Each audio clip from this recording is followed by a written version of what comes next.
போய் இந்த மாதிரி இந்த ஊர்ல இருந்து வந்திருக்கேன்னு சொல்லிட்டு அந்த நிருபத்தை கொடுக்குறாரு. ராஜா வாஸ்து பார்த்துட்டு எனது குஷ்டரோகத்தை நான் நீக்கணுமா, நீங்க நீக்கி விடுங்கன்னு சொல்லி அவர் மொட்டட்டின்னு எழுதி அனுப்பி விட்டுருக்காரு. நான் என்ன தேவனா? தேவன் தானே குணப்படுத்த முடியும். அந்த காலத்துல நான் சொல்லியிருக்கேன், ட்ரெஸ்ஸை கிழிச்சிட்டு தான் கத்துவாங்க அழுவாங்கன்னு சொல்லிட்டு ராஜாக்கள்லாம். அப்ப அவர் ட்ரெஸ்ஸை கிழிச்சிட்டு உட்காந்து அழுதுட்டு இருக்காரு. இது என்ன, இவன் யுத்தம் செய்யறதுக்காக வரணும்னு நினைக்கிறானோ அந்த ராஜா, அதனாலதான் இப்படி ஒரு இதை வேவு பாக்குறதுக்காக இந்த ஆளை அனுப்பிட்டு இருக்காங்களோ அப்படின்னு சொல்லிட்டு உடனே வந்துட்டு அவரு சொல்றாரு, கொல்லவும் உயிர்ப்பிக்கவும் நான் என்ன தேவனா அப்படின்னு சொல்லிட்டு. ஏன்னா கொல்றதும் யாரால தான் முடியும்? தேவனால தான் முடியும். எந்த ஒரு துன்மார்க்கன் கெட்டவனாவே இருந்தாலும் தேவன் எடுத்த எடுப்புல அழிக்கணும்னு நினைக்க மாட்டார்.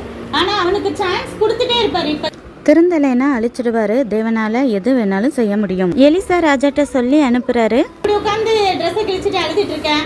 அந்த அவரை வந்து என்கிட்ட வந்து பார்க்க சொல்லு, நீ பார்க்க சொல்லு, இஸ்ரவேல் தேசத்துல ஒரு தீர்க்கதரிசி இருக்கிறாரு, தேவனால முடியாத காரியம் ஒண்ணுமே இல்லைங்கிறத அவர் புரிஞ்சுக்கிட்டோம் அப்படின்னு சொல்லி ஒரு ஆளை விட்டு சொல்ல சொல்றாரு. இப்ப நாகமாணி இப்ப எங்க போயிட்டாரு?